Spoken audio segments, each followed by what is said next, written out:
भगवान शिव ओगरदानी त्रिकालदर्शी कैलाशी अविनाशी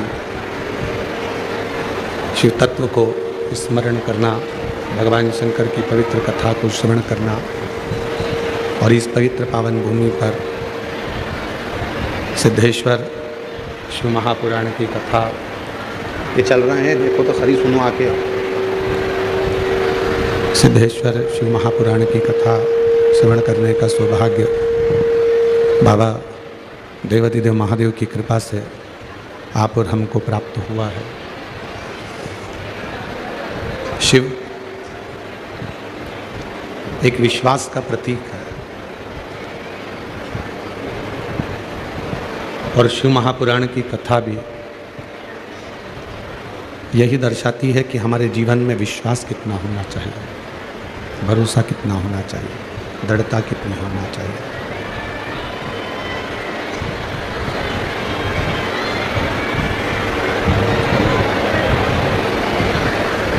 कितना भरोसा, कितना विश्वास, कितनी दृढ़ता अपने जीवन में हम शिव जी से करें। शिव तत्व कहता है, भगवान शंकर की कथा कहती है, शिव पुराण कहती है।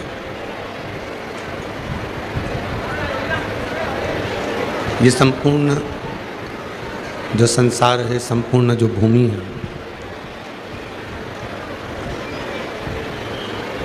एक रंग मंच की तरह है। परिवार में रह रहे हो तो भी थोड़ा ना थोड़ा आपको अपनी लीला, अपना मंचन करना है।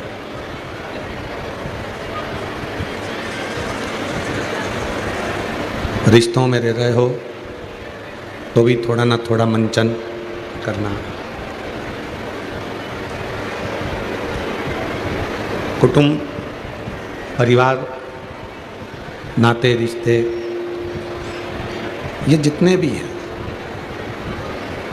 ये कहीं ना कहीं हमको दर्शाते हैं कि हम हमारा मंचन कर रहे हैं। पर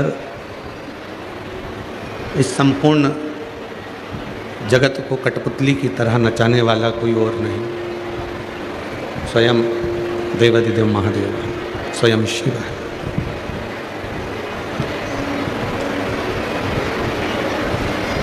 और उन्हीं शिव को पहचानने में हमारा संपूर्ण जीवन निकल जाता है। कोई कहे कि मेरे पास में आओ, मैं तुमको शिव भगवान शंकर का दर्शन करा दूंगा, व्यर्थ है। भगवान शिव से मिला दूंगा, व्यर्थ है। ये सब व्यर्थ है। कोई तुमसे कहे कि मेरे पास आकर बैठो, मैं तुम्हें शंकर भगवान की लीलाओं का दर्शन करा दूंगा, व्यर्थ है। शिव कथा कहती है, भगवान शंकर का चरित्र कहता है,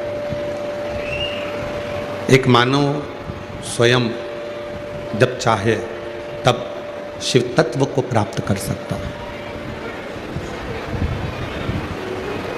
आज की दुनिया में समझाने वाले बहुत मिलेंगे पर समझने वाले कम मिलेंगे। आज पूरा जितना संसार भरा पड़ा हुआ है, ये सारे समझाने वालों से भरा पड़ा हुआ है। पहले के समय में एक नियम होता था कि जो समझ जाता था वो समझाता था। जिसने समझ लिया कि हाँ ये ऐसा है, फिर वो समझाने का प्रयास करता था। पर आज का जो समय है, इस समय में लोग समझते कम हैं और समझाते ज़्यादा।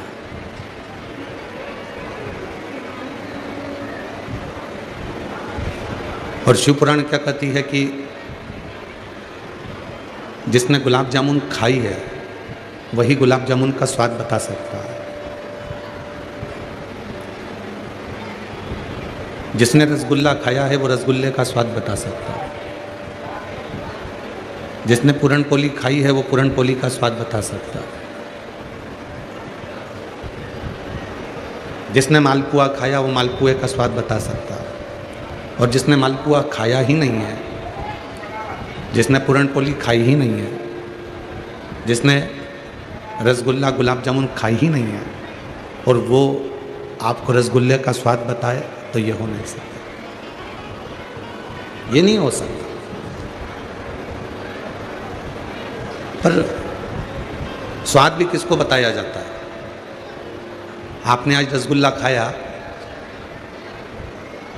व्हाट्सएप पे लिख के भेजा क्या किसी को कि आज मैंने 4 रसगुल्ले खाए? किसी ने लिखा? जम के बोलो जरा, लिखा किसी ने? नहीं।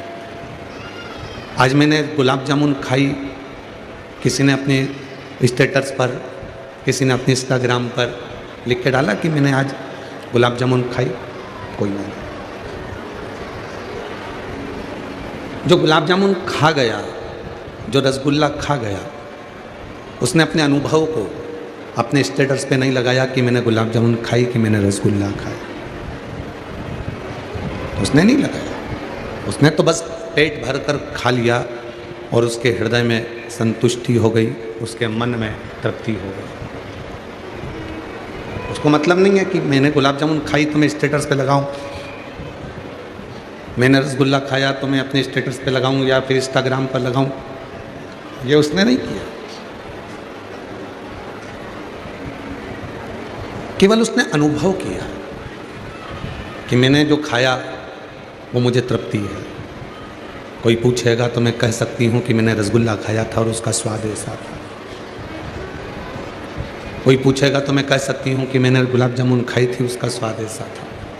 उसी तरह शिव महापुराण की कथा भी यही कहती है।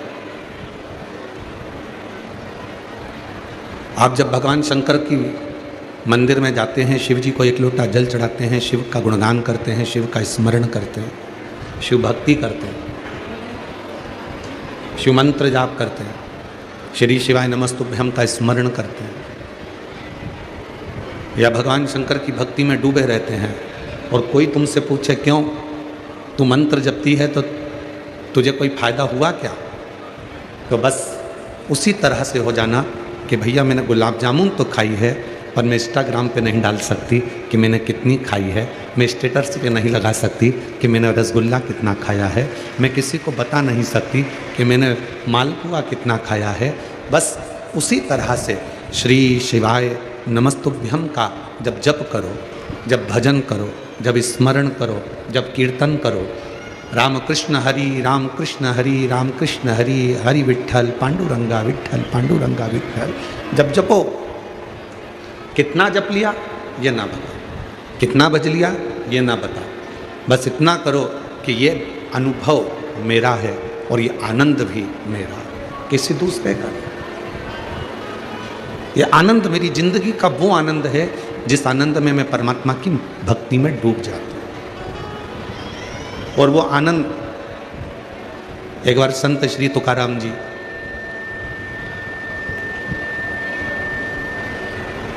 विठ्ठल विठ्ठल विठ्ठल विठ्ठल जपते जपते जा रहे थे।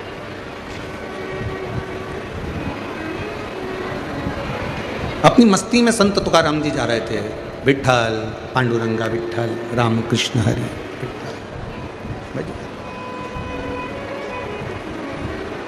दो लड़के संत तुकाराम जी को रोज देखा करते थे, प्रतिदिन। और संत तुकाराम जी अपनी मस्ती में चले जाते थे, उन्होंने कभी किसी से कुछ नहीं कहा।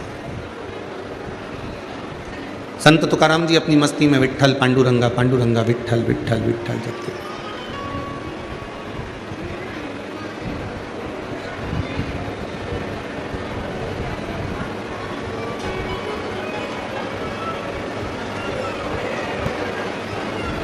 दो लड़के खड़े तुकाराम जी को रोज देखते हैं, तुकाराम जी कुछ नहीं कहते, अपनी मस्ती में चले जाते। और तुकाराम जी की एक आदत थी, कोई देख रहा है ना तो वहाँ थोड़ी देर खड़े होकर रामकृष्ण परमहंस की तरह रामकृष्ण हरि विठ्ठल विठ्ठल का कीर्तन करने लगे।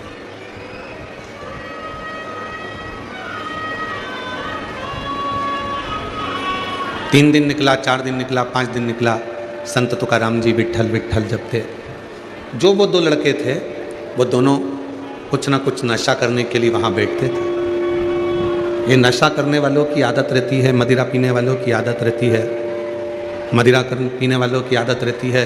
2-3 दोस्त मिल जाते हैं, रास्ता जहाँ सूना रहता है, मार्ग जहाँ सूना रहता है, जहाँ कोई नहीं आता जाता है, उस मार्ग में, उस रास्ते में जाकर बैठ जाते हैं और मदिरा पीना प्रारंभ करते हैं। सूना रास्ता दिखा, इन्होंने अपना गाड़ी को रोका, बैठे और मदिरा पीना चालू कर।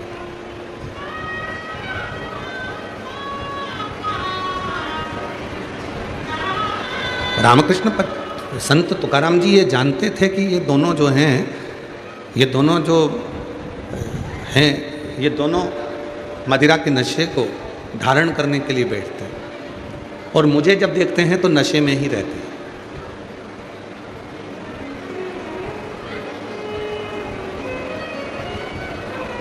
एक दिन, 2 दिन, 3 दिन, 4 दिन, 5 दिन संत तुकाराम जी विठ्ठल विठ्ठल कहकर जाते।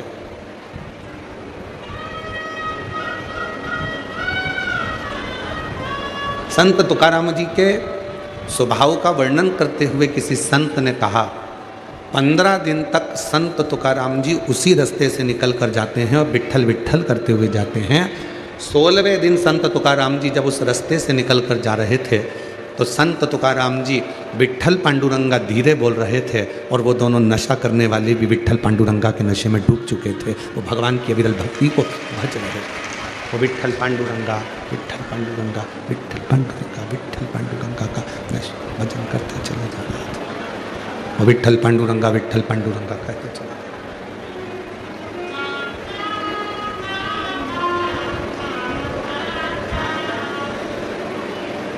वो अपनी मस्ती में मस्त होते और पांडुरंग पांडुरंग पांडुरंग विठ्ठला, रंग पांडुरंग रंग रंग विठ्ठला, ओ विठ्ठला मारा श्याम विठ्ठला, ओ विठ्ठला मेरे श्याम विठ्ठला, रंग रंग पांडुरंग रंग रंग विठ्ठला,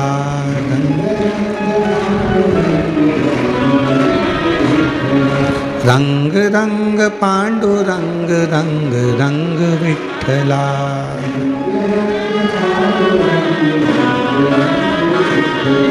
सभी पंडाल में से रंग रंग पांडुरंग रंग रंग विठ्ठला,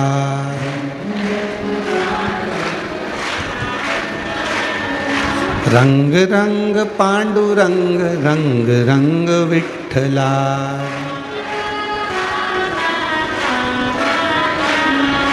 ओ विठ्ठला माझा श्याम विठ्ठला, ओ विठ्ठला माझा श्याम,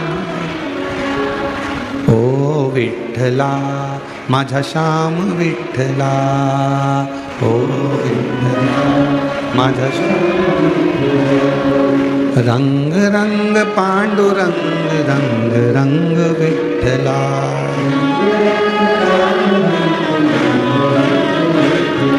रंग रंग पांडुरंग रंग रंग विठ्ठला।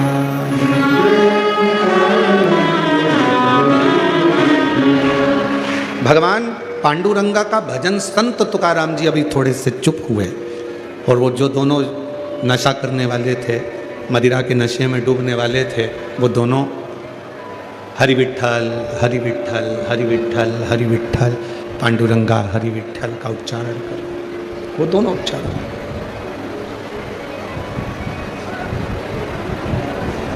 शिव नाम का, राम नाम का, कृष्ण नाम का, भगवान की भक्ति का रस यदि आपकी जिंदगी में एक बार चढ़ गया तो ये निश्चित है वो रस आप दूसरे को भी चढ़ाकर जरूर रहते हो।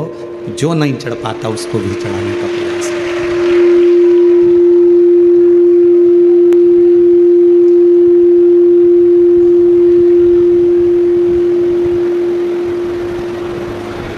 जो शिव के रस में डूबा हुआ है, जो राम के रस में डूबा हुआ है, जो कृष्ण के रस में डूबा हुआ है, जो भगवान के रस में डूबा हुआ है, भगवान की विरल भक्ति के रस में डूबा हुआ है, उस रस में डूबा हुआ व्यक्ति दूसरे को भी रस में डुबाने का प्रयास करता है। शिव का रंग, राम का रंग, मेरे कृष्ण का रंग,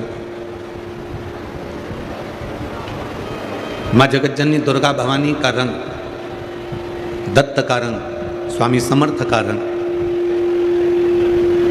भगवान की विरल भक्ति का रंग एक ऐसा रंग होता है जिस रंग में व्यक्ति अकेला सराबोर नहीं होता, दूसरे को भी बोल लेता। वो दूसरे को भी उसमें बोलता है, वो अकेला उसमें नहीं होता। दूसरे को भी उसमें भिगोने का, दूसरे को भी उसमें समाने का, दूसरे को भी उसमें रमाने का प्रयास करता है। यहाँ होली का त्यौहार मनाते हो आप लोग?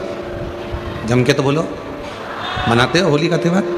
तो होली के त्यौहार में क्या होता है, कोई भी एक व्यक्ति, एक दोस्त या परिवार का कोई एक व्यक्ति अगर उसको रंग लग गया, कलर लग गया, तो निश्चित है वो दूसरे को रंग कर ही मानता। दूसरे को रंगे बिगर वो रहता ही नहीं। पत्नी को रंग लगा तो वो पति को जरूर लगाएगी, देवरानी को रंग लगा तो वो जेठानी को जरूर लगाएगी, एक भाई को रंग लगा तो वो दूसरे को जरूर लगाएगा, एक दोस्त को रंग लगा तो वो दूसरे दोस्त को जरूर लगाएगा।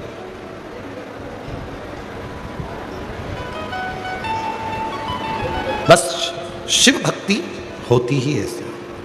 शंकर भगवान की जो अविरल भक्ति है वो इसी तरह की।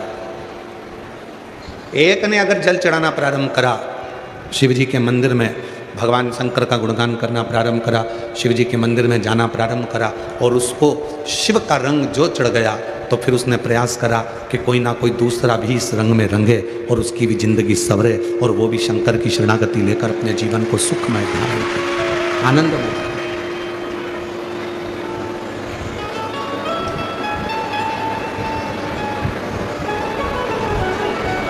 पंढरीनाथा रुक्मणी समेता,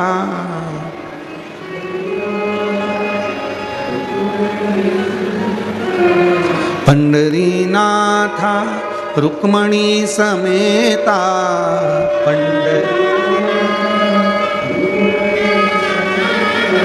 रंग रंग पांडुरंग, रंग रंग विठ्ठला, रंग रंग पांडुरंग, रंग रंग विठ्ठला।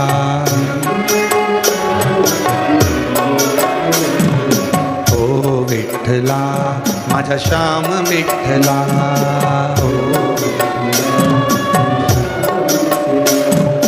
ओ विठ्ठला माझा श्याम विठ्ठला।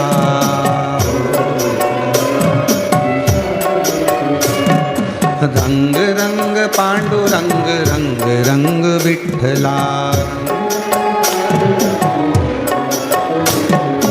रंग रंग पांडुरंग, रंग रंग विठ्ठला।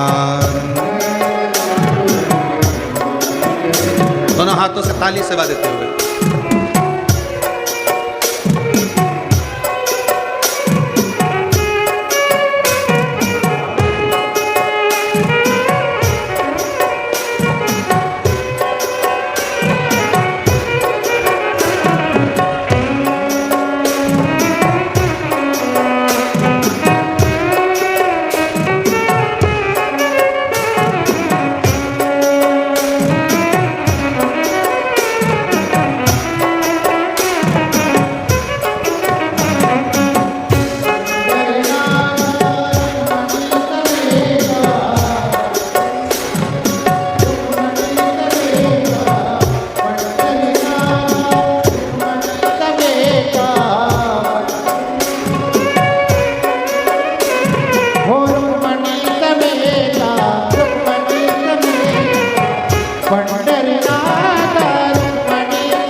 विठ्ठला माझा श्याम विठ्ठला।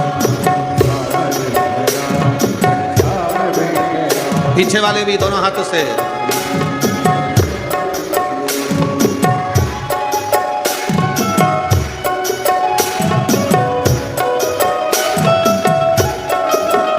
विठ्ठल पांडुरंगा।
रंग पांडुरंग रंग रंग विठ्ठला।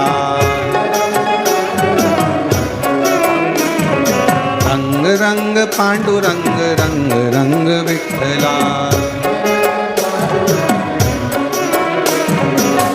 पंढरपुर में आप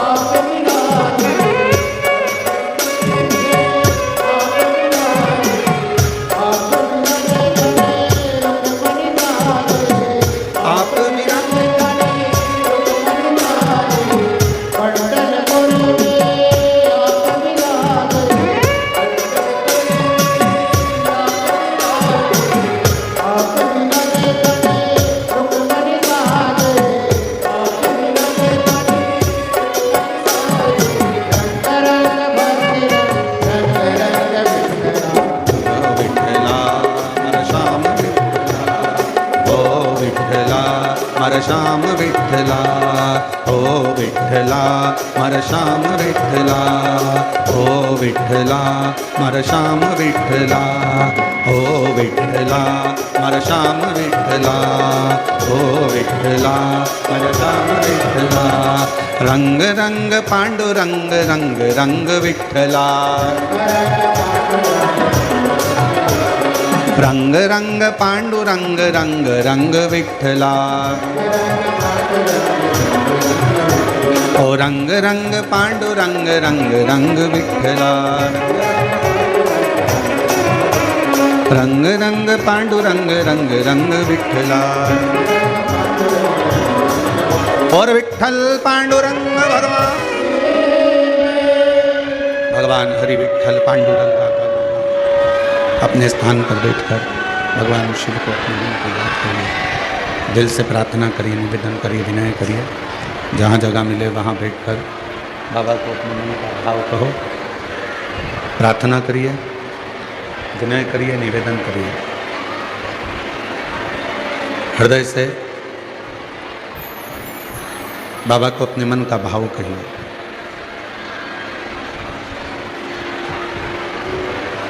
दिल से शिव जी को मन से बाबा को प्रणाम कर भाव व्यक्त करिए।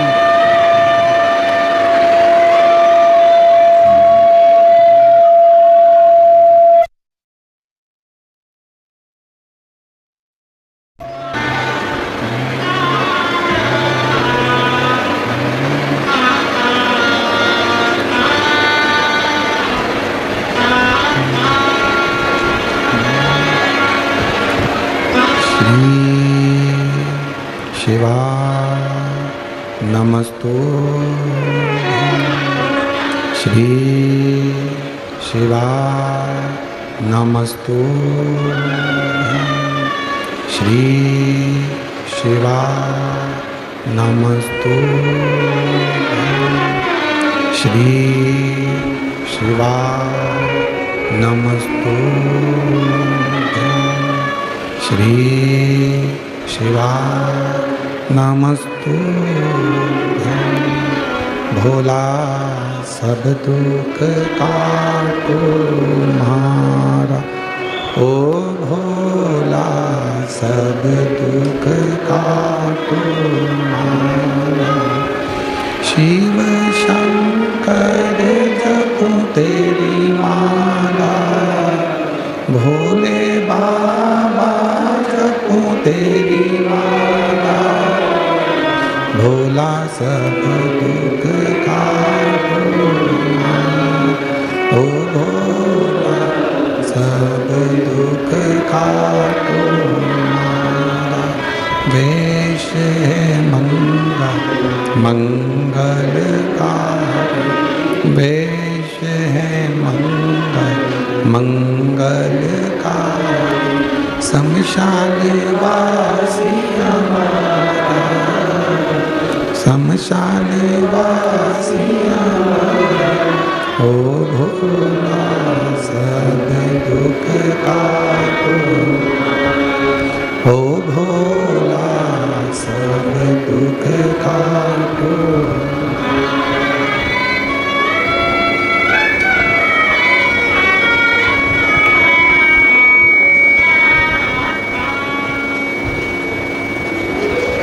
भगवान देवादिदेव महादेव, भगवान शिव, मोगरदानी त्रिकालदर्शी कैलाशी अविनाशी भगवान शंकर की पवित्र कथा कर रही है। संत तुकाराम जी का चरित्र कह रहा है।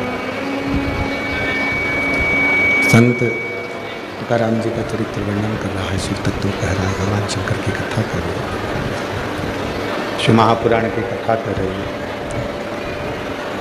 शिव तत्व कह रहा है। तो नशे करने वाले के मुख से भी भगवान हरि विठ्ठल पांडुरंगा का स्मरण करा देते हैं संत तुकाराम जी।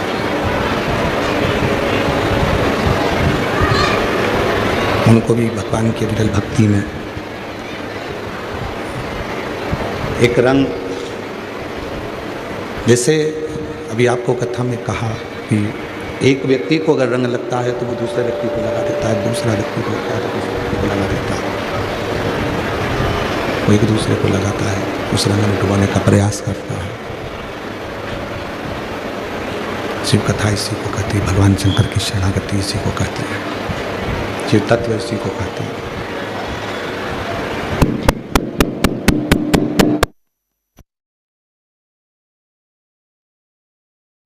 इसी को कहती है कि शिव तत्व शंकर की शरणागति।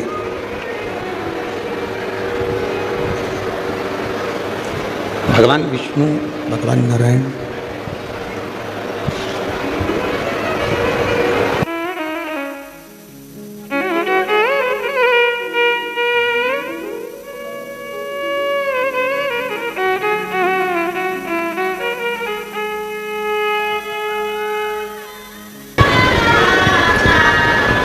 शिव कथा कहती है, भगवान शंकर की कथा वर्णन कर रही है, शिव तत्व कह रहा है, शिव कथा कहती है,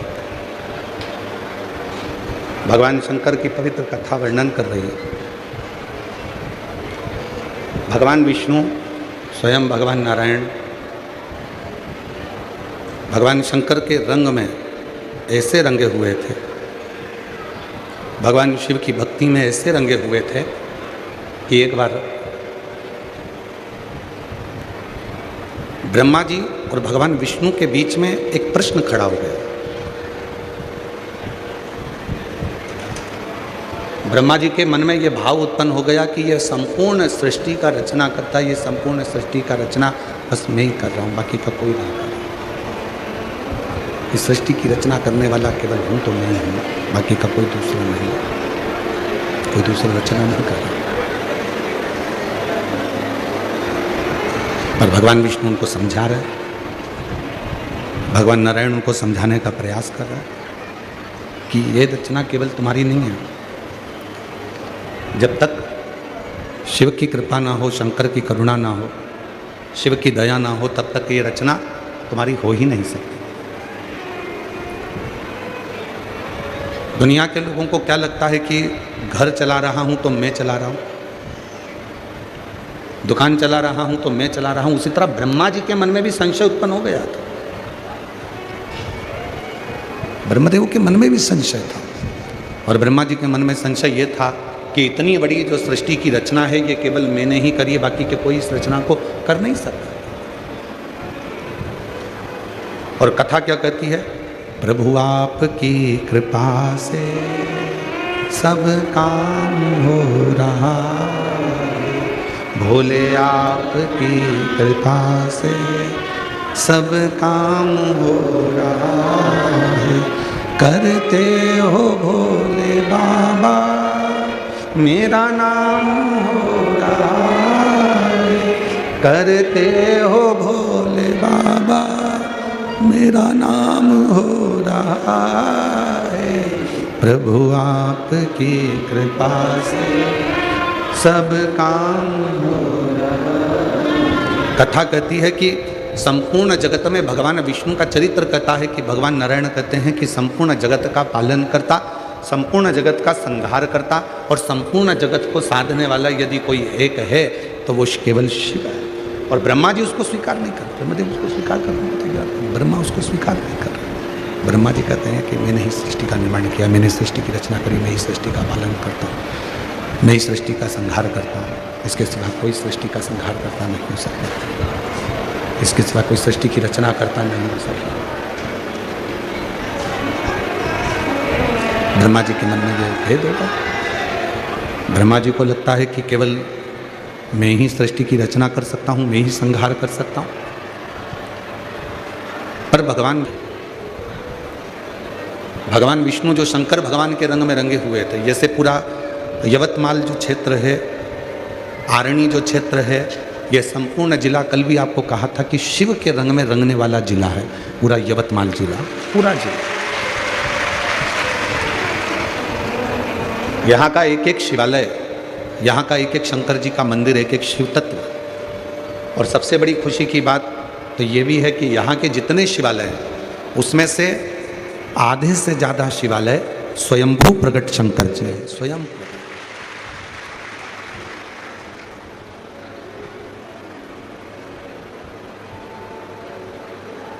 और जहाँ शिव है उसके पास में शक्ति जरूर होती है। तो यवतमाल क्षेत्र में पूरे जिले के अंदर शंकर जी के प्राचीन प्राचीन शिवालय हैं। तो साथ में ही आरणी से ही नज़दीक में लगी हुई स्वयं जगत जननी भी वहाँ विराजमान, स्वयं आदि शक्ति भी वहाँ विराजमान है, स्वयं जगत जननी जगदम्बा भी वहाँ विराजमान, महादि शक्ति भी वहाँ। तो ये जो रंग है, ये जो स्वरूप है, ये कोई साधारण स्वरूप नहीं है।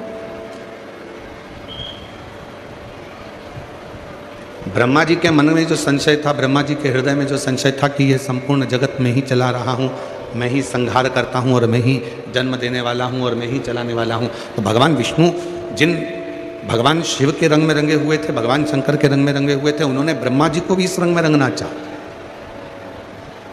अभी आपको कथा में कहा, एक मित्र को यदि रंग लग जाता है तो वो दूसरे मित्र को लगा देता है, एक भाई को रंग लग जाता है तो वो दूसरे भाई को लगा देता है, एक बहन को रंग लग जाता है तो वो दूसरी बहन को रंग लगा देता है, पत्नी को रंग लगता है तो वो पति को लगा देती है।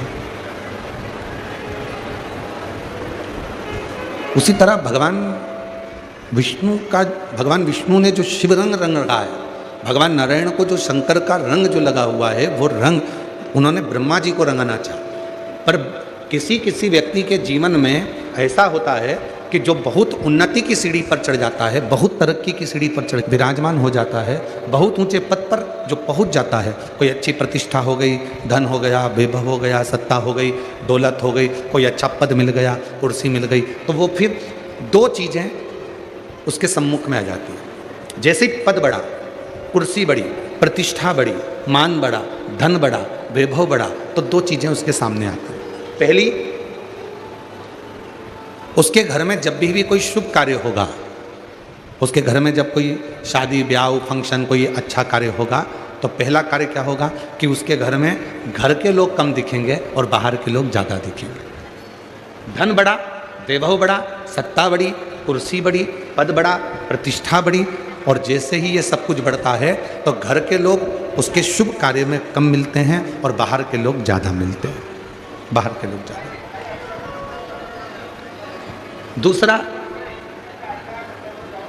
जब तक उसके पास में धन नहीं रहता, जब तक उसके पास में वैभव नहीं रहता, जब तक उसके पास में कुर्सी नहीं रहती, जब तक उसके पास में प्रतिष्ठा नहीं रहती, जब तक उसके पास में वैभव नहीं रहता, तब तक वो माता पिता की बात को, गुरु की बात को, ईश्वर के वचन को स्वीकार करता है।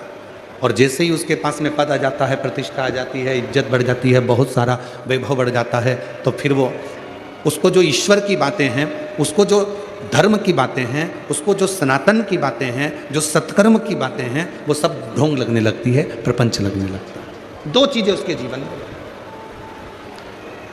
पत्नी ने अगर व्रत रख लिया, तू क्यों रखती है, भूखी क्यों रहती है, फालतू की बातें क्यों करते हो।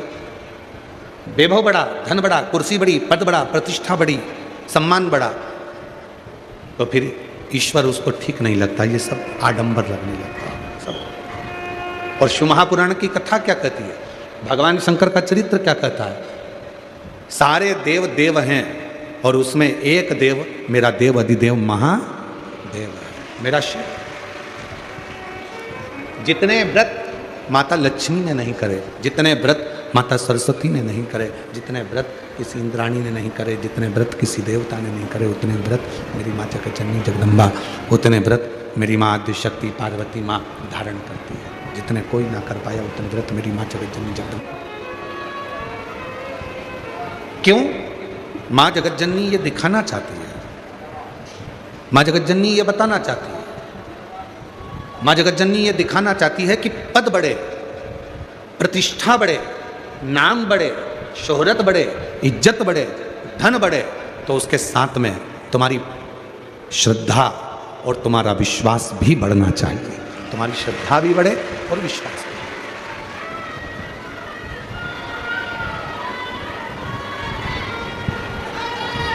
हमें यहाँ का तो नहीं मालूम, हमें यहाँ का स्मरण नहीं है महाराष्ट्र का, पर हमारे मध्य प्रदेश में, हमारे सीहोर जिले में हमें वहाँ का स्मरण है कि जब नारी बच्चे को जन्म देती है, एक माँ अपने बच्चे को जब जन्म देती है, एक नारी जब बच्चे को जन्म देती है, घर पर जब उसको लेकर आते हैं उस नारी को, बच्चे को, तो उस नारी को जब बच्चे को, नारी को घर पर लेकर आते हैं तो उसके कमरे में, उसके कक्ष में थोड़ा सा कंडा जलाकर या अग्नि जलाकर अजवाइन की उसको धूप दी जाती है। उसके केश, उसके बाल, उसके कपड़े, उस पर अजवाइन की गंध दी जाती है, थोड़ी अग्नि जलाकर। यहाँ का नहीं मालूम हमको, पर यहाँ भी अगर हो सकता है कि कई माताएं तो अगर जानती होंगी तो हो सकता है कि जब हॉस्पिटल से या बच्चे को लेकर माँ अपने घर में आती है, स्नान करती है, स्नान करने के बाद जो माँ बच्चे को जन्म देती है वो स्नान करती है तो उसके बालों में अजवाइन की गंध दी जाती है, उसके कपड़ों में अजवाइन की गंध दी जाती है। थोड़ा सी आग जलाई जाती है, कोयला या कंडा, फिर उसमें अजवाइन आदि डाली जाती है, उसमें गंध दी जाती है। इधर होता है क्या? जम के तो बोलो, होता है? हमने गुजरात में भी पूछा था तो उन्होंने भी कहा था वहाँ भी होता है। हम एक बार हरियाणा में भी पूछे थे, वहाँ भी होता है। महाराष्ट्र में पूछना रह गया था तो आपसे पूछ लिए। एक कथा मिलती है, कई बहुएं कहती हैं क्या माँ ये आजकल का ये ढोंग प्रपंच है, आजकल का ये गलत कर्म है, पर एक कथा मिलती है आनंदेश्वर महादेव की। एक आनंदेश्वर महादेव की कथा मिलती है, बड़ी सुंदर कथा। 84 महादेव, एक महादेव आनंदेश्वर महादेव, शायद 33 नंबर पर होना चाहिए, 33वें नंबर पर। हो सकता है कि नंबर हमारे स्मरण में ना हो, पर थोड़ा बहुत स्मरण में है कि 33वें नंबर पर आनंदेश्वर महादेव होना चाहिए। एक कथा मिलती है और उस कथा में ये दो चीजें आती हैं, दो चीजें सामने आती हैं। एक आती है, स्त्री जब बच्चे को जन्म देती है और जन्म देने के बाद उसके कक्ष में प्रथम बार अग्नि का प्रवेश कराया जाता है, उसमें अजवाइन दी जाती है, उसका महत्व। और दूसरा, जब चैत्र आता है और चैत्र की जो पूर्णिमा होती है, उस चैत्र की पूर्णिमा में भगवान शंकर को चावल का दाना चढ़ाकर पुत्र की कामना करी जाती है, संतान की कामना करी जाती है। दो चीजें इस कथा में मिलती है, आप थोड़ा ध्यान लगाकर इसको श्रवण करें। आनंदेश्वर महादेव 84 महादेव में एक महादेव है। अब उसका नंबर हमको तो स्मरण में है कि 33 नंबर पर होना चाहिए, पर यदि हमारे विवेक में वो नहीं नंबर आए तो उसमें आगे पीछे हो सकता है। पर आनंदेश्वर महादेव का चरित्र बड़ा सुंदर।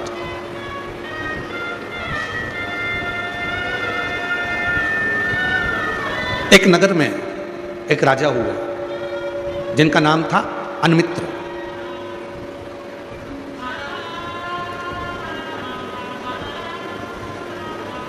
अनमित्र राजा की धर्मपत्नी का नाम था वरवर्णी।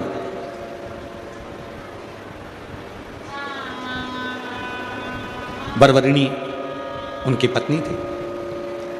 वरवर्णी एक पर्वत की बेटी थी।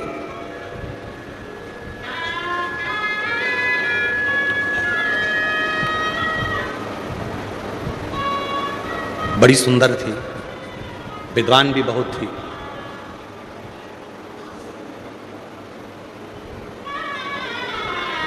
उसकी विद्वत्ता बड़ी श्रेष्ठ थी। अनमित्र की धर्मपत्नी वरवर्णी गर्भ से हो गई और गर्भ से होने के बाद समय निकला और समय निकलने के बाद उसके गर्भ से एक बच्चे ने जन्म लिया। पहली बार वरवर्णी उस बच्चे को जन्म देने के बाद उस बच्चे को देखती है तो उसकी जिंदगी में उसको आनंद की अनुभूति होती है। और कौन मां है जो बच्चे को देखकर आनंद ना पावे? जब गोदी में बच्चा आता है, गोदी में लाल आता है, तो माता के चेहरे पर प्रसन्नता बढ़ जाती है। कष्ट कितना भी झेला उसने, कष्ट कितना भी झेल हो, पर बच्चे को देखकर उसके जीवन में खुशी आ जाती है, उसके जीवन में एक आनंद आ जाता है। कितना भी कष्ट क्यों ना झेले, कितना भी कष्ट से क्यों ना बीती, कितने भी कष्ट से वो निकले, और उसने अपने बच्चे को देखा और उसके जीवन में खुशियाँ आ गई, उसके जीवन में आनंद आ गया।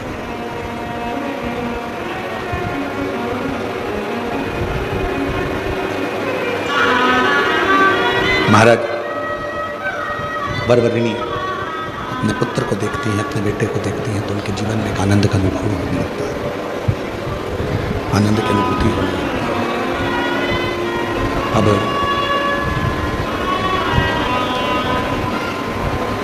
वरवर्णी उस पुत्र को लेकर अपने कक्ष में गई, और जैसे ही पुत्र को लेकर कक्ष में गई, बस वरवर्णी ने जैसे ही उस पुत्र को देखकर कहा कि तू मेरा पुत्र है, मेरी जिंदगी की वो सीढ़ी मिल गई कि अब मुझे कहीं भटकना नहीं पड़ेगा, कहीं भटकना नहीं पड़ेगा। जो बालक गोदी में था उसने बोलना चालू कर दिया।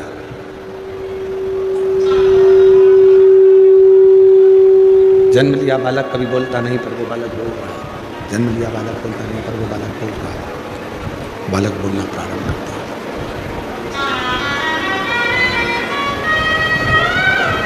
वरवर्णी ने तो सोचा था कि कभी कोई बालक बोलता ही नहीं है,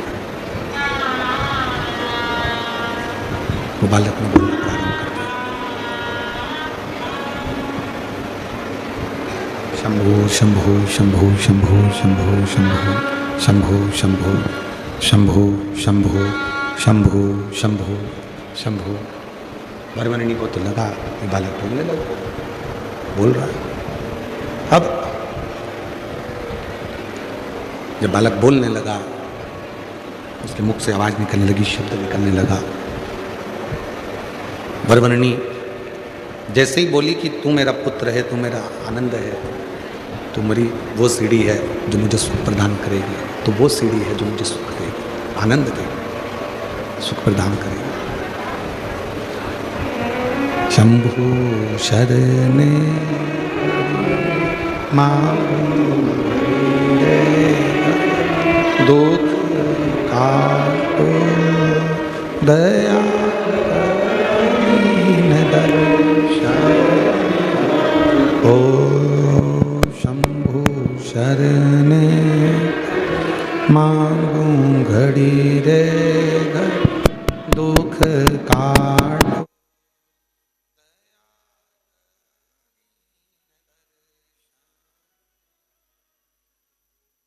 वर्णी को लगा, पुत्र बोलना प्रारंभ कर दिया और बेटे ने जैसे ही बोलना प्रारंभ करा, पुत्र ने जैसे ही बोलना प्रारंभ करा,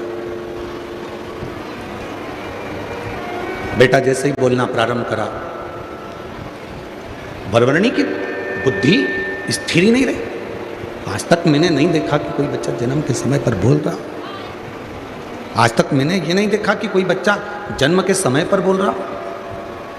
जन्म लेते से ही बच्चे की वाणी आ गई, जन्म लेते से ही बच्चा बोलना प्रारंभ कर दिया।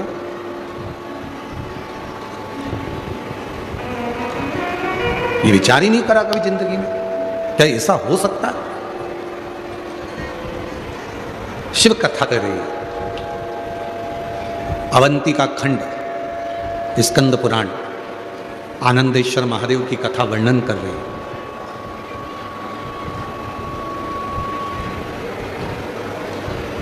जैसे ही वरवर्णी बेटे की आवाज सुनती है, शब्द सुनती है, तो कहती है,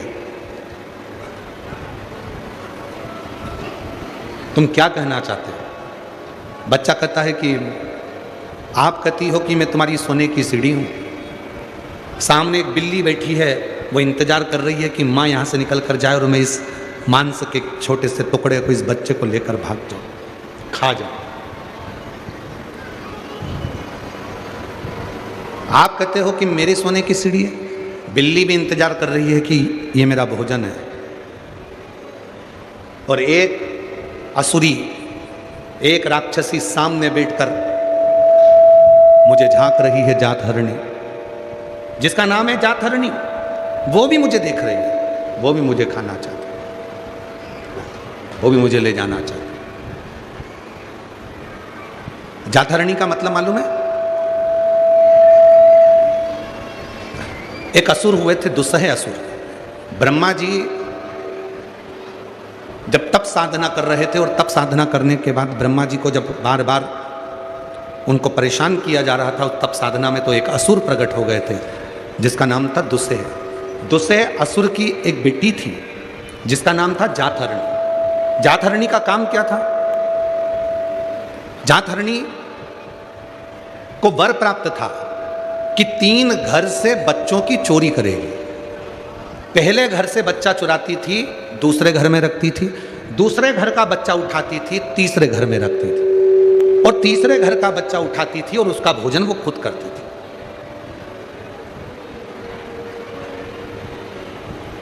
प्रथम घर के बच्चे को ले जाकर दूसरे बच्चे के घर में रख देना, दूसरे के घर का बच्चा उठाकर तीसरे के घर में रख देना, और तीसरे का बच्चा उठाकर स्वयं उसको खा लेना। ये जातहरणी का भोजन था। वो असुरी का भोजन ही यही था। उस जातहरणी असुरी का भोजन यही था। उस भोजन को बड़ा आश्चर्य, और बच्चे के मुख से सुनना। बच्चे ने कहा कि एक तरफ तो बिल्ली बैठी है, वो भी मुझे खाना चाहती है, और दूसरी तरफ जातहरणी है जो मुझे उठा कर ले जाना चाहती है, और एक तरफ तुम कहती हो कि तू मेरी सोने की सीढ़ी। माँ, बच्चे से उतना ही प्रेम करना चाहिए जितने बच्चा बिगड़े ना। बच्चे से उतना स्नेह करो। बच्चे को मोबाइल दो, मना नहीं है। बच्चे को लैपटॉप दो, मना नहीं है। बच्चे को शॉपिंग पर लेकर जाओ, मना नहीं है। पर बच्चे से उतना स्नेह करना जिससे बच्चा आपका कहीं गलत संगत में ना चला। पर आज के ज़माने में तो लोग बच्चे को भी झूठ बोलना सिखा देते। एक बच्चा जिद कर रहा था, मम्मी जा रही थी किटी पार्टी में, और बच्चा जिद कर रहा था, मैं भी चलूंगा, मैं भी चलूंगा। माँ ने कहा नहीं, तेरी पढ़ाई कटाई में, एग्जाम कटाई में, चल पढ़ने बैठ, अभी ट्यूशन वाले सर आते होंगे, चल कोचिंग कर, पढ़। बच्चा कहने लगा नहीं, मैं भी जाऊंगा, मैं भी जाऊंगा। बच्चा जिद करने लगा। माँ ने 10 रुपये निकाले पर्स में से, बच्चे को दे दिए, ले टॉफी खा लेना, और कोई भी आए ना और पूछे तेरी मम्मी कहाँ गई, तो कह देना पापा के साथ घूमने गई। झूठ बोलना किसने सिखाया? माँ ने। कह देना पापा के साथ घूमने गई है। अब आज मालूम पड़ा कि कोई साहब मर गए, पापा की जल्दी छुट्टी हो गई। और पापा की जल्दी छुट्टी हुई, पापा की जल्दी छुट्टी हुई, और जैसे ही पापा की जल्दी छुट्टी हुई तो पापा आज घर पर जल्दी आ गए। और घर पर आए, उन्होंने दरवाज़ा बजाया। घर पर आने के बाद में दरवाज़ा बजाते और दरवाज़ा बजाया घर पर आकर। पापा ने जैसे ही दरवाज़ा बजाया, वो पप्पू बाहर आया। आकर उसने टॉफ़ी खा रहा था। पिताजी ने, पिता की आदत रहती है, आते से पूछते क्या तेरी मम्मी नहीं दिख रही?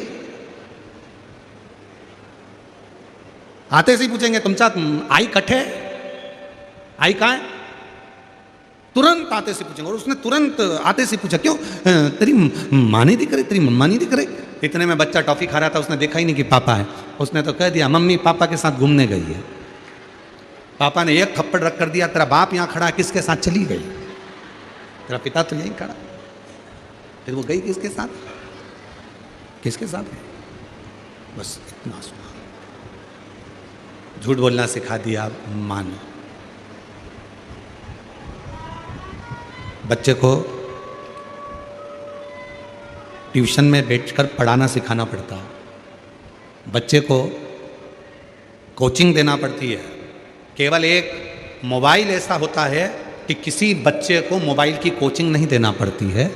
बच्चा पैदा होने से पहले मोबाइल चलाना सीख जाता है, गर्भ में रहता है, और डॉक्टर कह देते हैं बेड रेस्ट, तो माँ दिन भर मोबाइल लेकर बैठी रहती है और बच्चा अंदर देखता रहता है, ऐसे खोलना है, ऐसे चलना है, व्हाट्सअप ऐसे चलाना है, इंस्टाग्राम ऐसे चलाना है, फेसबुक ऐसे चलाना है, ऐसे यूट्यूब चलाना है, ऐसे ये करना है। बच्चा अंदर बैठे बैठे बैठे बैठे सब सीख जाता है। फिर माँ उस बच्चे को सिखाती कुछ नहीं है, उसको अन्य पढ़ने की कोचिंग देगी, अन्य चीज़ की कोचिंग देगी, पर माँ मोबाइल की कोचिंग अपने बच्चे को नहीं देती है। बच्चा खुद गर्भ में रहकर मोबाइल चलाना सीख जाता है। अभिमन्यु जैसे, अभिमन्यु चक्रव्यूह में जाना सीख गया, पर आधे में माता सो गई तो नींद में वो नहीं, निकलना नहीं सीखा।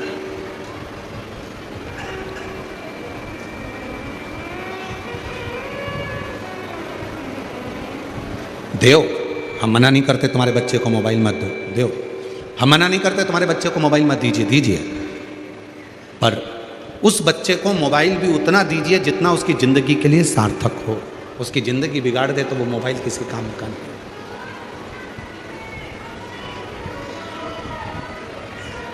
देव मना नहीं है, पर उसकी ज़िंदगी ना बिगड़े, उसका जीवन सार्थक हो जाए, उसके जीवन में कभी उसको कष्ट ना हो, उतना दीजिए।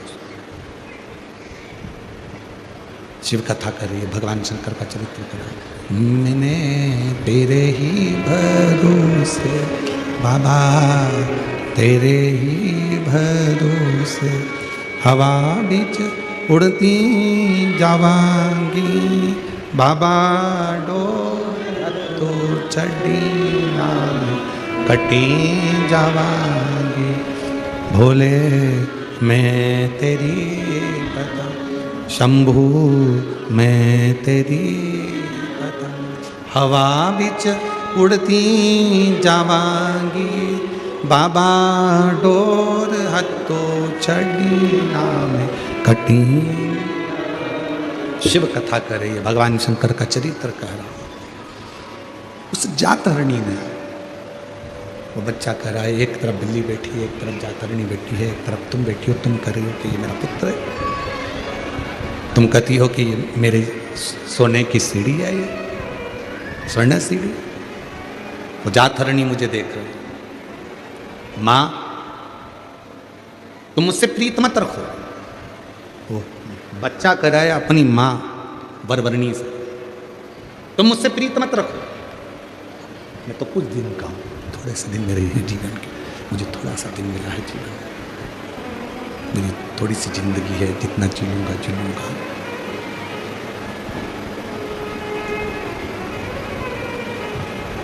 ये छोटा सा जीवन मुझे मिला, छोटा सा जीवन। तो मुझसे प्रीत ना रखो, मुझसे प्रीत मत रखो।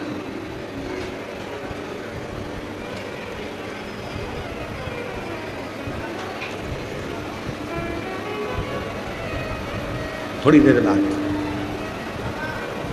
एक ये बालक वरवरणी का और एक कपिल देव जी महाराज। कपिल देव जी महाराज ने भी अपनी माता देवहूति को ज्ञान दिया था। और वरवर्णी का जो पुत्र हुआ है आनंद, उसने भी अपनी माता को ज्ञान दिया। देवहूति को जो ज्ञान मिला था, उस देवहूति ने उस ज्ञान से अपने जीवन को सार्थक कर लिया।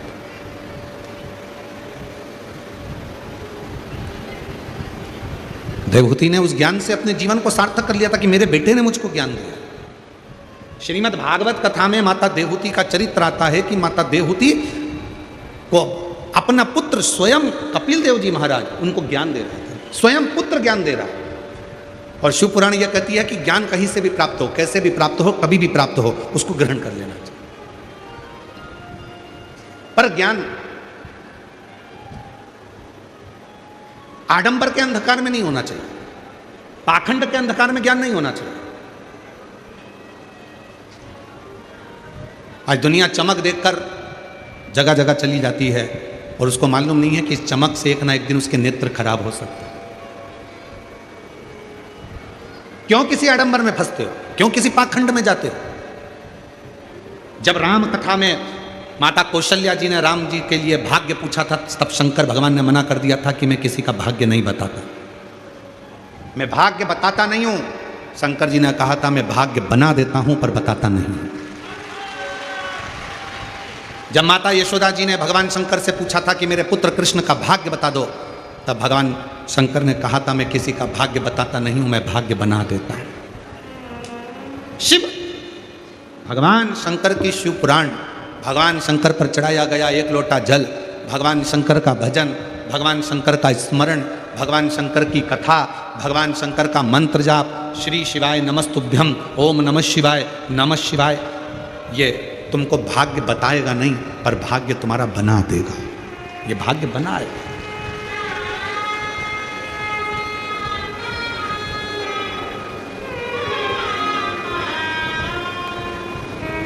जो तुमसे कहे कि मेरे पास आकर बैठो मैं तुम्हारा भाग्य चमका दूंगा, बिल्कुल मत समझ लेना कि पक्का झूठ बोल रहा है। जो तुमसे बोले कि मेरे पास आना मैं तुम्हारा भाग्य बना दूंगा, समझ लेना झूठ बोल रहा है। कहीं मत जाओ, सारी समस्या का हल एक लोटा जम के बोलो, सारी समस्या का हल। जब सियोर वाला बाबा इतना डंका पीट पीट के कह रहा है कि कहीं मत जाओ, एक लोटा जल चढ़ाओ, तुम्हारी किस्मत तुम्हारा भोलेनाथ बना देगा, कहीं मत जाओ, अपने घर के मंदिर में जाओ, अपने घर के पास के मंदिर में एक लोटा जल चढ़ाने जाओ, कहीं किसी चुंगल में मत फंसो, किसी के आडंबर में मत फंसो। क्यों फंसो? और फिर मिलते हैं वो नासिक जैसा महाराज, फिर मिला वो ऐसा भाग्य बताने के चक्कर में ना जाने कितनों की जिंदगी को बर्बाद कर कर बैठ गया।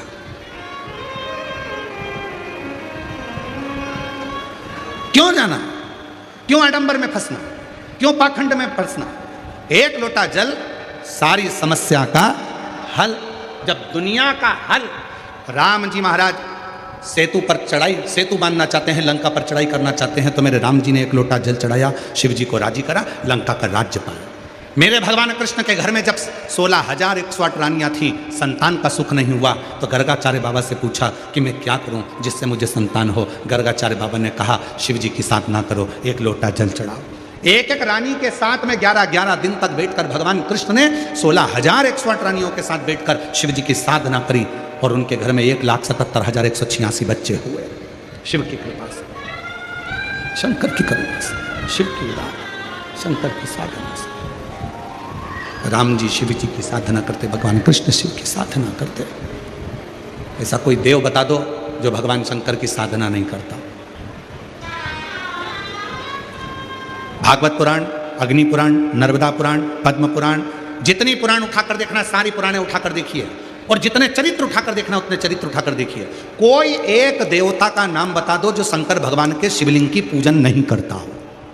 कोई एक देवता का नाम बताना जो शंकर भगवान के शिवलिंग की पूजा नहीं करता। सूर्यदेव शिव की पूजन करते हैं, चंद्रदेव शिव की पूजन करते हैं, राहु शिव की पूजन करते हैं, शनि शिव की पूजन करते हैं, केतु शिव की पूजन करते हैं, मंगल शिव की पूजन करते हैं, बुध शिव की पूजन करते हैं, पृथ्वी शिव की पूजन करती है, आकाश पृथ्वी की शिव की पूजन करता है, जल शिव की पूजन करता है।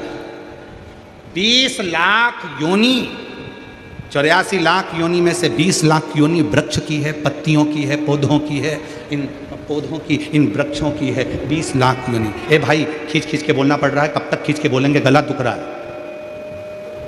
20 लाख योनि वृक्ष की है, 20 लाख योनि इन पौधों की है, और वो 20 लाख योनि पौधों की, वो पौधे भी शिव की साधना करते हैं, शिवलिंग की उपासना करते हैं, शिव साधना में डूबे हुए हैं। कौन? गणेश जी महाराज शंकर जी की साधना करते हैं, कार्तिकेय बाबा शिव की साधना करते हैं, माँ जगत जननी शिव की साधना करती है, दुर्गा भवानी शिव की साधना करती है, माँ रेणुका माता भी शंकर की साधना में डूबी रहती हैं। ऐसा कोई बताओ। सप्तशृंगी माता शिव की साधना करती है, माँ विजासन शिव की साधना करती है, माँ जगत जननी शिव की साधना करती है, माँ सरस्वती शिव की साधना करती है, ब्रह्मा शिव की साधना करते हैं, विष्णु शिव की साधना करते हैं। ऐसा कोई इंद्र शिव की साधना करते हैं, ऐसे कोई देवता, जो देवता शिव की साधना ना करता हो उसका नाम बताओ, जो शंकर के शिवलिंग की पूजन नहीं करता। हमारे 33 कोटि देवताओं ने हमको उपदेश दिया कि तुम कहीं मत भटको, केवल एक काम करो, अपने घर से एक लोटा जल लो और शंकर भगवान को समर्पित करना प्रारंभ करो। शिव सारी समस्या का हल तुम्हारे सामने कर देंगे। कहीं मत जा, कहीं नहीं।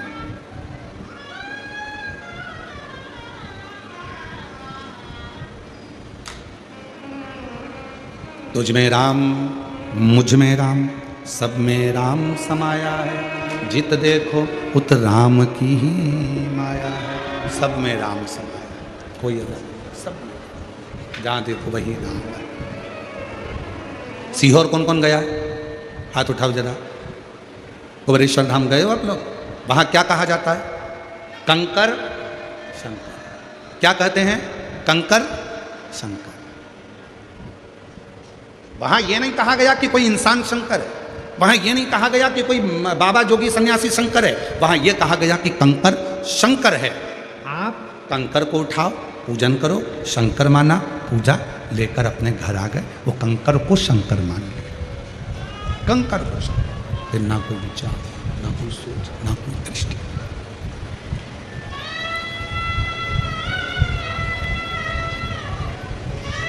एक प्रसंग याद आता है। एक लड़का एक लड़की से कहता है, मैं तुझसे इतना प्रेम करती हूँ, इतना प्रेम करता हूँ, मैं तुझे इतना प्रेम करता हूँ कि हर जगह जिसे देखूँ मुझे तू ही नजर आती है। मैं तुझसे इतना प्रेम करता हूँ, इतना प्रेम करती हूँ कि जहाँ देखूँ मुझे हर एक में तू ही नजर आता है। अगर हर एक में तू ही नजर आता है तो फिर ये प्रेम कहाँ हुआ? प्रेम किसको कहते हैं? कि तेरे सिवा कोई और नजर ना आए तो समझ लो कि प्रेम हुआ है। और लोग क्या कहते हैं? मैं इतना प्यार करती हूं, इतना प्रेम करती हूं, इतना प्रेम करती हूं कि हर एक में तू ही दिखता, हर एक में तू ही दिखता। मतलब प्रेम है ही। प्रेम होता तो तेरे सिवा और कोई ना दिखता तो समझो कि प्रेम हुआ है, तो समझो कि प्यार हुआ। वर्णन कर रहे हैं, शिव तत्व कह रहे हैं, भगवान शंकर की कथा वर्णन कर रहे हैं, पवित्र कथा कह रहे हैं।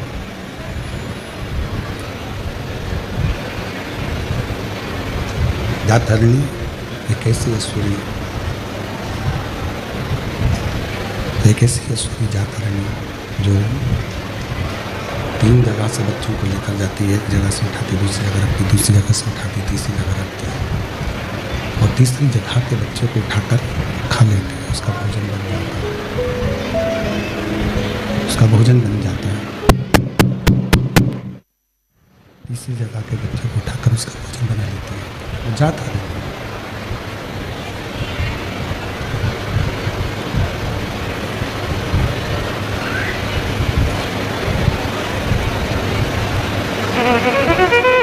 शिव तत्व कह रहे हैं, भगवान शंकर की कथा कर रहे हैं, वर्णन कर रहे हैं, शिव कथा कर रहे हैं। वो जाता है। एक माँ देव होती है, दूसरी नंबर है वरवरणी। ये 2 है। एक देवहूति को भी कपिल देव जी महाराज ने ज्ञान उपदेश दिया,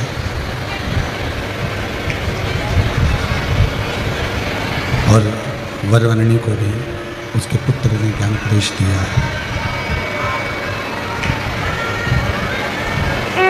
2, एक देवहूति, एक वरवरणी, दोनों को उपदेश दिया, दोनों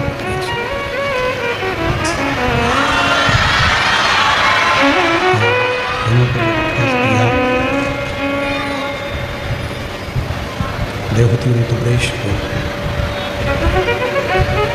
देवहूति माता कपिल देव जी महाराज के उपदेश को, शंभु शरण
एक देवहूति जिन्होंने कपिल देव जी महाराज के मुख से ज्ञान उपदेश लिया और कपिल देव जी महाराज के मुख से ज्ञान उपदेश लेकर देवहूति ने अपने जीवन में शिव की भक्ति को प्राप्त किया। और दूसरे नंबर पर है वरवरनी। दूसरे नंबर पर वरवरनी अपने पुत्र से सुनती है और अपने पुत्र के मुख से जो संवाद श्रवण किया उस संवाद के कारण वरवरनी को क्रोध आ गया और वरवरनी को क्रोध आया। ऐसा क्रोध वरवरनी के जीवन में आया कि वरवरनी ने अपने ही पुत्र को प्रसूति कक्ष में छोड़ दिया। जिस कक्ष में बच्चे को जन्म दिया था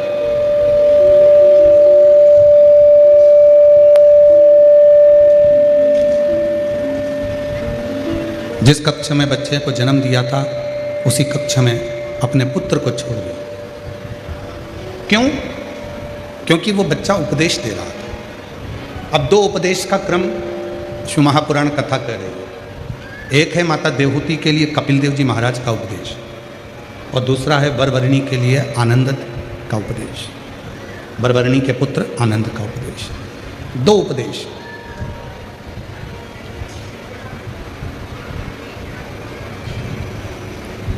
देवहूति माता उपदेश सुनती हैं तो भक्ति में डूब जाती है और वरवरनी उपदेश सुनती है अपने पुत्र का तो क्रोध से भर जाती है और क्रोध से भरकर वो अपने पुत्र को प्रसूति कक्ष में ही छोड़ देती है।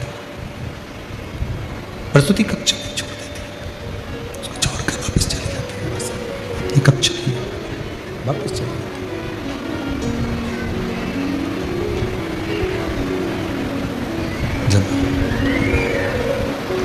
जैसे ही वरवरनी बेटे को प्रसूति कक्ष में छोड़कर गई, जैसे ही वरवरनी प्रसूति कक्ष में अपने पुत्र को छोड़कर गई, वैसे की वैसे ही जातहरणी आ गई।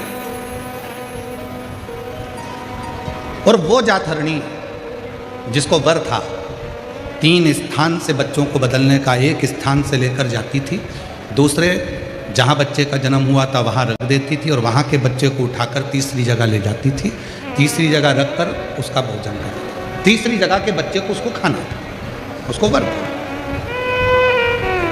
जातहरणी आई, बच्चे को उठाया वरवरनी के और लेकर राजा विक्रांत के यहाँ पहुँच गई, जहाँ राजा विक्रांत की धर्मपत्नी के गर्भ से एक बच्चे ने जन्म लिया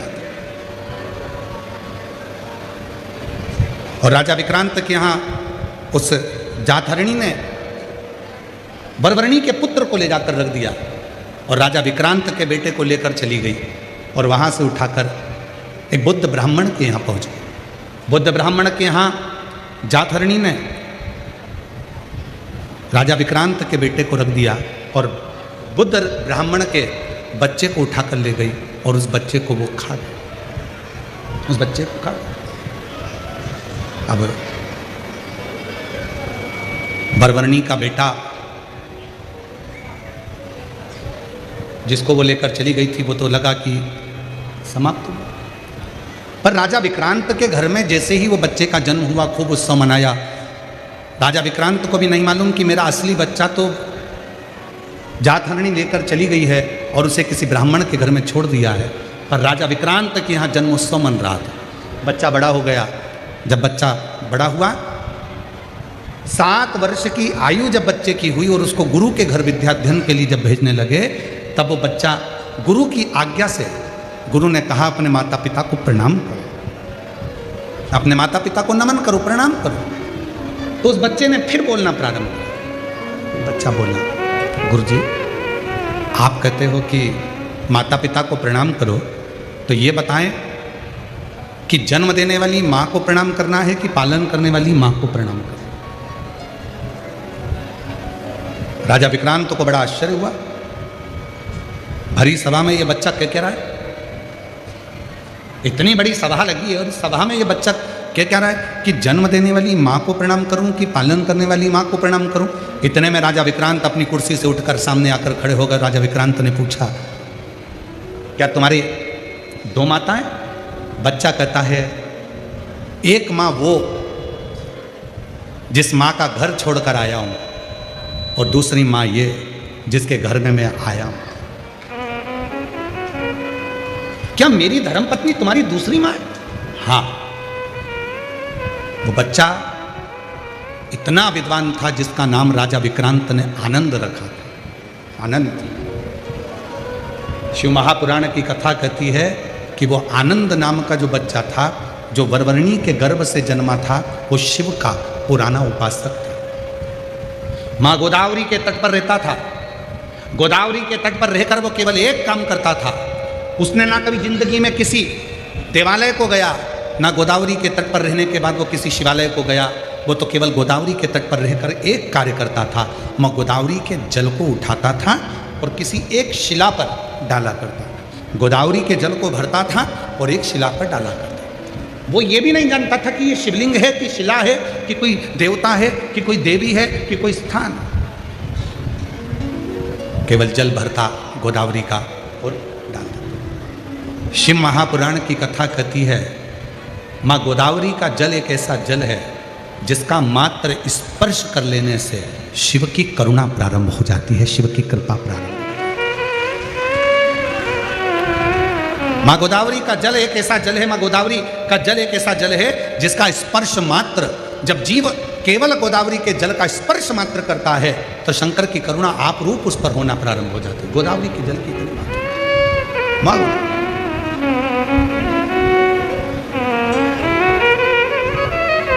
और महाराष्ट्र वालों को तो बड़ी कृपा है माँ गोदावरी की, आप लोगों पर तो बड़ी करुणा और कृपा माँ गोदावरी की बनी ही रहती है कि नित्य आपके आसपास में गोदावरी माँ का जल स्पर्श होता ही रहता है।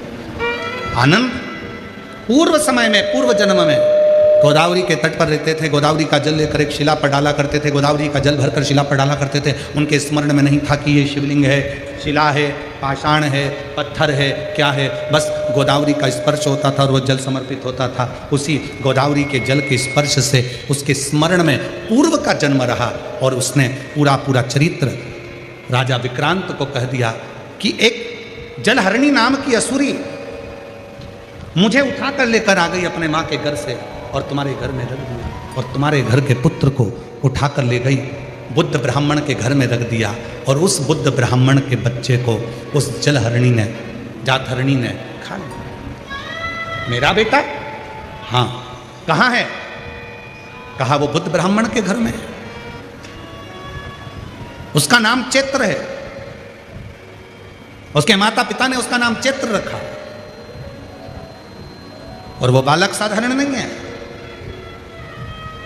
केवल एक वही बालक है जो उस जात हरणी को समाप्त कर सकता है।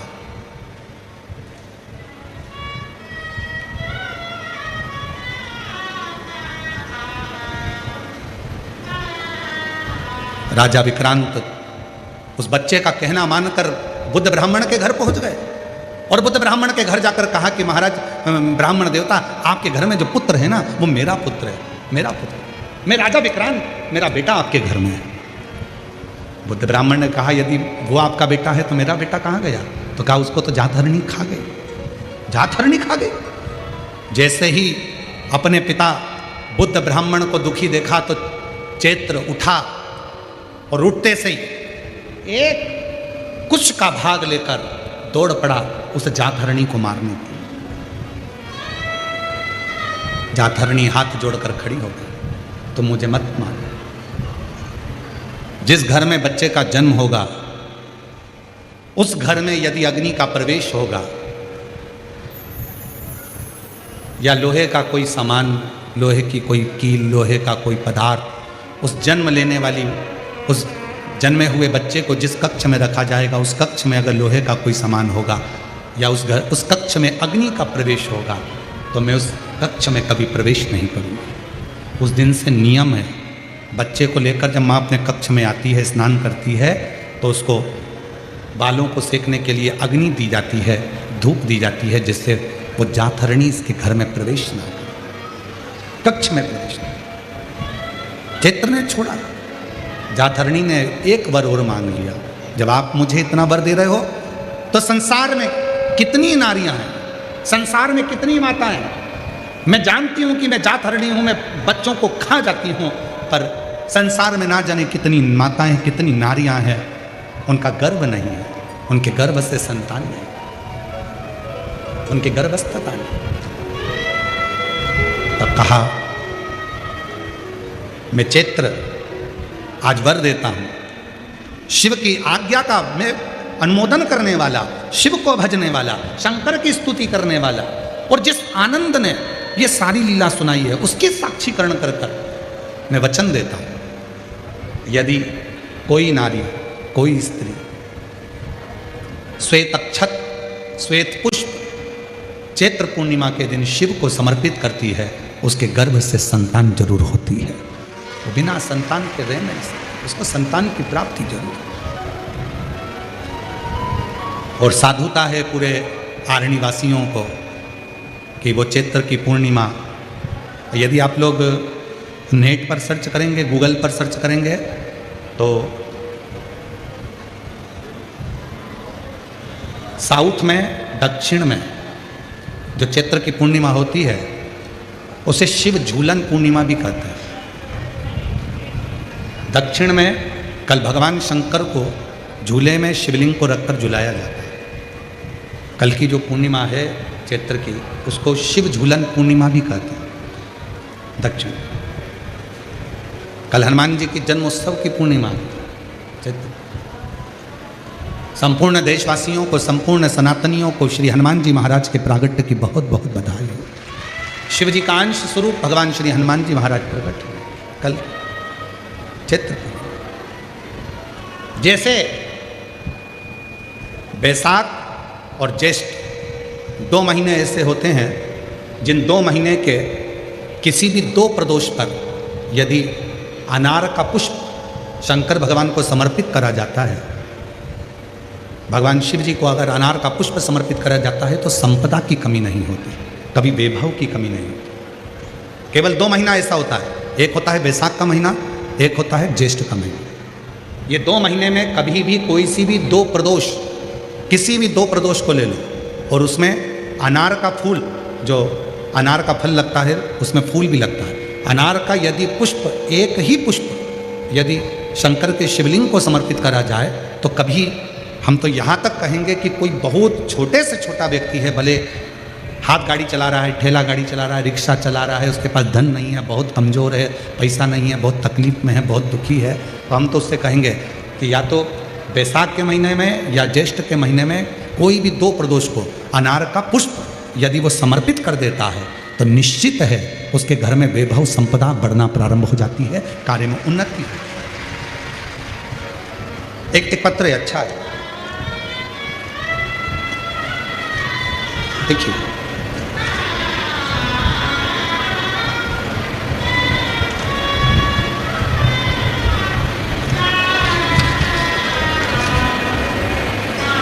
मेरा नाम शेषकला साहेबराव यशवंत, पत्ता बालतूर, रेलवे तहसील पुसद, जिला यवतमाल। मेरा मोबाइल नंबर ये है। बाबा, मैं एक लोटा जल का क्या वर्णन करूं। मेरा बेटा वैभव साहेबराव यशवंत 5 साल से सरकारी नौकरी की तैयारी कर रहा था, लेकिन उसका पेपर तो निकल जाता था पर उसका ग्राउंड नहीं निकल रहा था। 1-2 मार्क से रह जाता था। फिर हमें आपकी कथा के बारे में पता चला तो मैं आपको आकोला के कथा में सुनने के लिए पहुंच गए। पशुपति व्रत भी किया, मंदिर में झाड़ू पोछा करती। गुरुदेव, बेटे ने भी 2 पंडाल में कथा सुनी। आप कहते हैं कि पंडाल में बैठकर जो मांगा जाता है वो मिलता है। मेरे बेटे ने 2 पंडाल में बैठकर कथा सुनी। पशुपतिनाथ का व्रत भी मेरे बेटे ने करा। और आप कहते हो मेहनत को 4 गुना करो, मेरे बेटे ने मेहनत को भी 4 गुना किया। और 23/1/2025 को मेरा बेटा SSC GD CRPF में सिलेक्ट हो गया। मैं बाबा को यहाँ धन्यवाद देने के लिए आई हूँ। कहीं बैठी हो? मेरा नाम शेषकला साहेबराव यशवंत, पता बालतूर, रेलवे तहसील पुसद, जिला यवतमाल। कहीं बैठे हो तो आ सकते। एक पत्र और बड़ा सुंदर।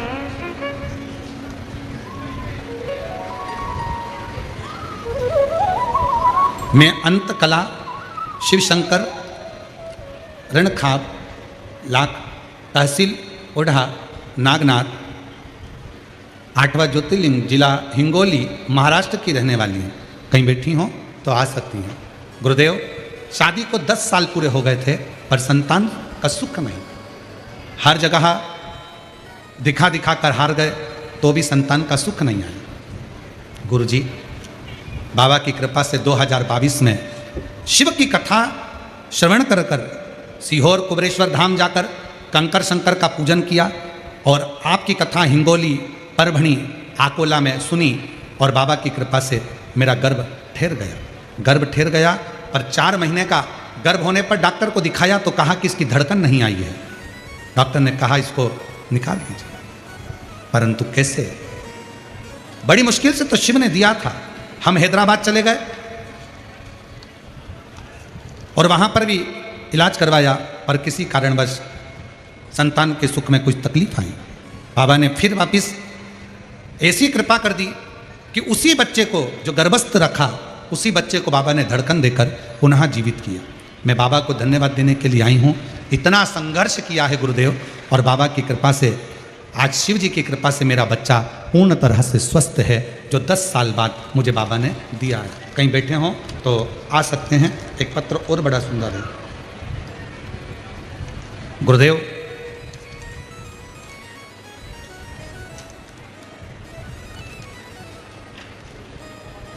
मेरा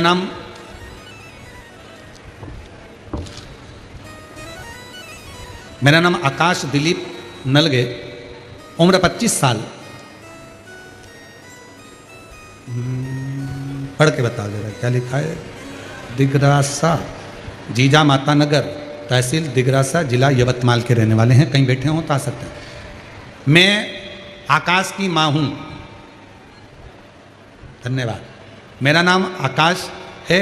मेरे बेटे के लिए भोले बाबा से पूजा करी थी और प्रार्थना करी थी कि मेरे बेटे की सरकारी नौकरी लग जाए। बहुत प्रयास करता था पर लगी ना। तब शिव जी की कथा को पंडाल में बैठकर सुना और बाबा की ऐसी कृपा हुई, आज मेरा बेटा सरकारी बैंक में नौकरी में लग गया। मैं बाबा को यहाँ प्रणाम करने के लिए आई हूँ। कहीं बैठी हों तो आ सकते हैं। एक पत्र और बड़ा सुंदर है।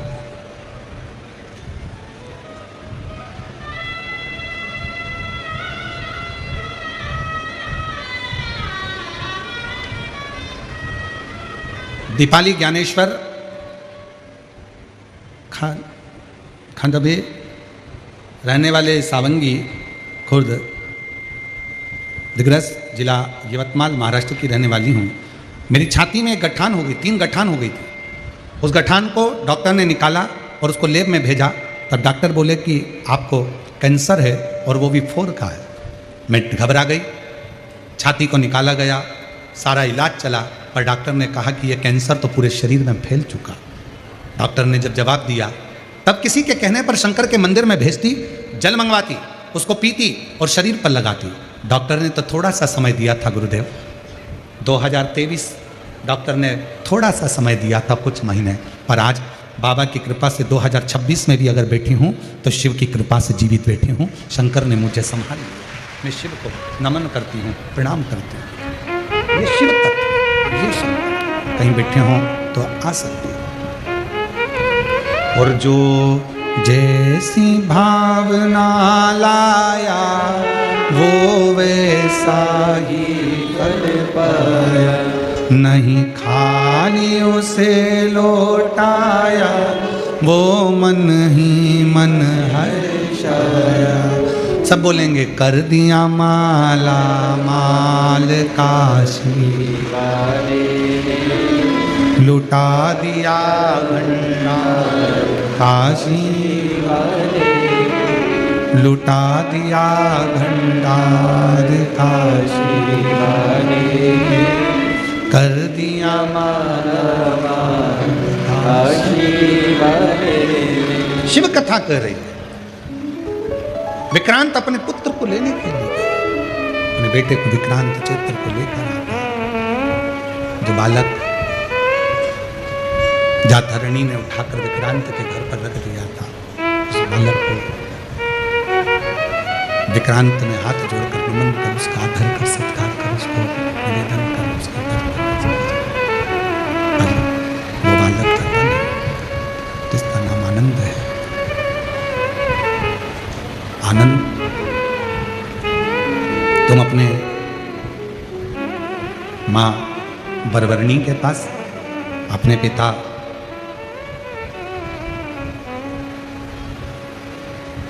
अनमित्र के पास जा सकते हो। आनंद ने मना कर दिया। मैं पूर्व में माँ गोदावरी के तट पर रहता था। माँ गोदावरी के तट पर मुझे गोदावरी नदी के जल का जो प्रताप मुझे मिला है, वो प्रताप कोई साधारण नहीं। माँ गोदावरी के जल का मैंने जो स्मरण करा, उसका फल मुझे यह मिला कि आज भी मुझे मेरे पूर्व का जन्म का स्मरण है।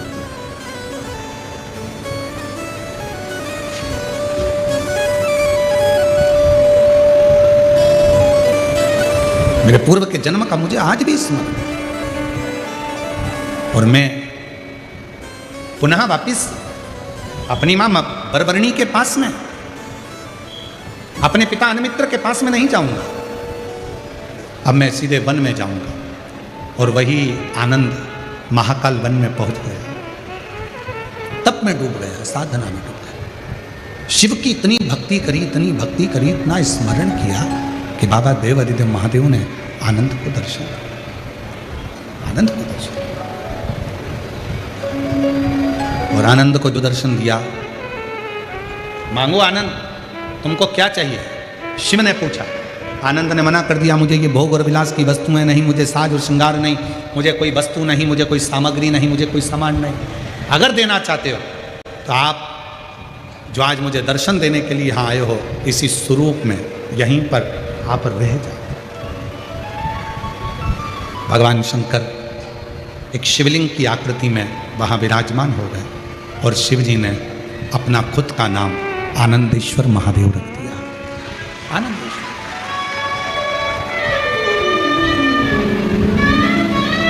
शिव जी ने अपना नाम आनंदेश्वर महादेव रख दिया।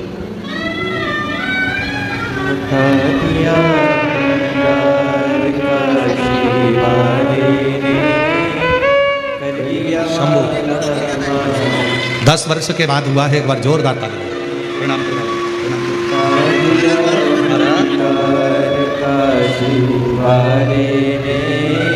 कर दिया माला माल काशी वाले ने, कर दिया माला माल काशी वाले ने, कर दिया माला माल काशी वाले ने, लुटा दिया भंडार काशी वाले ने, कर दिया माला काशी वाले ने।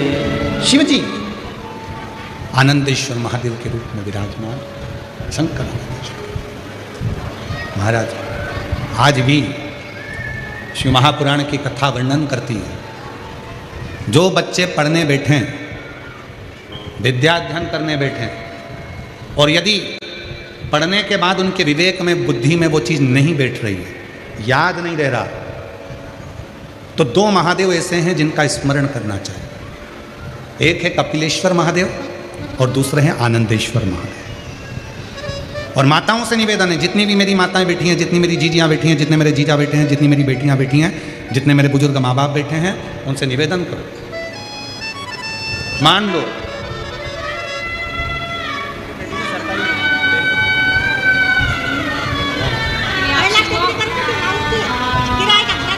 हो, अब हो गया खुद का बन गया।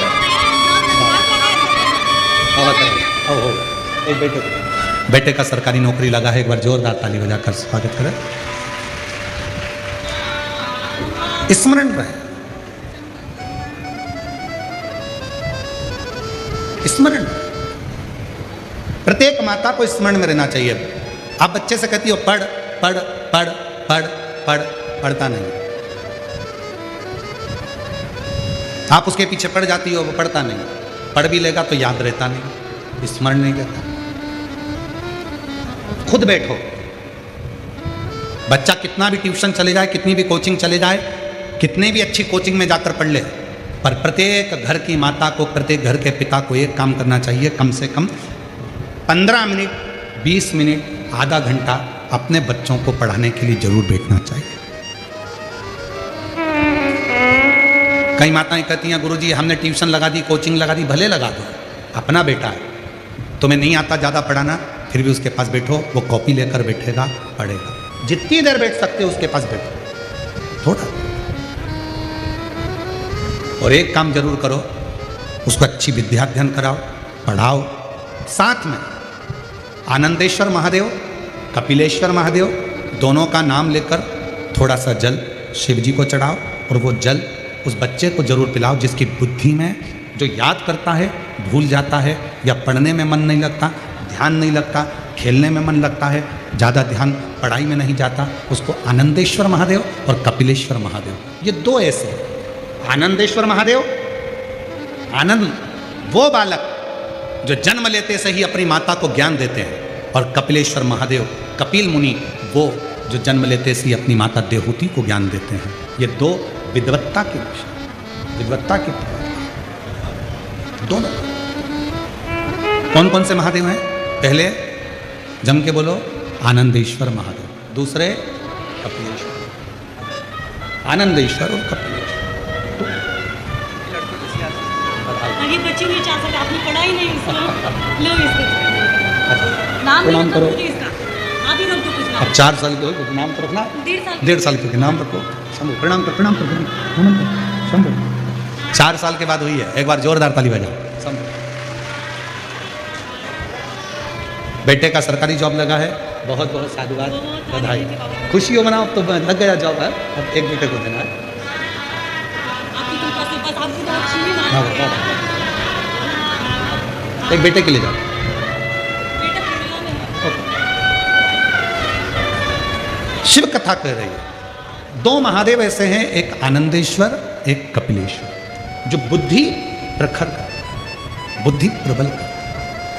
और हम तो यहाँ तक कहेंगे, जो बुजुर्ग माताएं हो जाती हैं, बूढ़े जो हो जाते हैं, बुजुर्ग हो जाते हैं, अवस्था ज़्यादा हो जाती है, स्मरण शक्ति नहीं रहती, बार बार भूल जाते हैं, हाथ पैर में कंपन होने लगता है, थोड़ा थोड़ा हाथ धूजने लगता है, शरीर थोड़ा थोड़ा धूजता है, अपने आप उसके शरीर में कंपन रहता है, तो निवेदन है एक दुर्वा शिव जी पे चढ़ाएं कपिलेश्वर महादेव के नाम से। उस दुर्वा को प्रदोष काल में, शाम का जो समय होता है, प्रदोष काल का जो समय होता है, उस समय पर उस दुर्वा को धीरे धीरे चबा चबा कर खाना प्रारंभ करें। 3-4 प्रदोष करेंगे, धीरे धीरे हाथ धूजना बंद हो जाएगा और स्मरण शक्ति प्रबल होगी। कपिलेश्वर महादेव, और दूसरे नंबर पर क्या है? आनंदेश्वर। ये 2 महादेव ऐसे हैं जिनका स्मरण विद्या को तीव्रता देता है। रोते नहीं, आंसू पोंछ पे, आंसू पोंछो। अच्छे खुश हो, अब तो ठीक हो गए ना? आंसू, अच्छा खुश होकर आंसू पोंछो। कैंसर था, डॉक्टर ने 2023 में कह दिया था थोड़े दिन की मेहमान है, घर के लोगों को कह दिया था सेवा करो। आज 2026 में भी अगर व्यासपीठ के पास खड़ी है तो उसकी खुद की भी हिम्मत है और शिव की कृपा और बाबा की।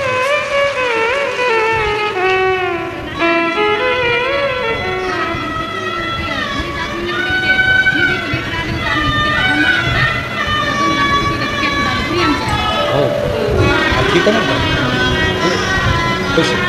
खुश होकर जाओ। हम तो बाबा के भरोसे चलते हैं, हम तो बाबा के भरोसे। 2 देव ब्रह्मा जी के मन के संशय को मिटा रहे हैं और ब्रह्मा जी को भी अपने रंग में रंगा रहे हैं।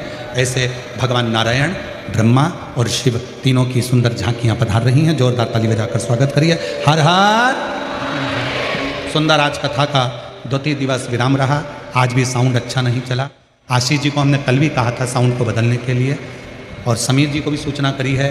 अब जैसा हरी इच्छा। आप लोगों से निवेदन है कि भाव से, हृदय से कथा का रसतत्व ग्रहण करें और अपने जीवन को सार्थक बनाएं।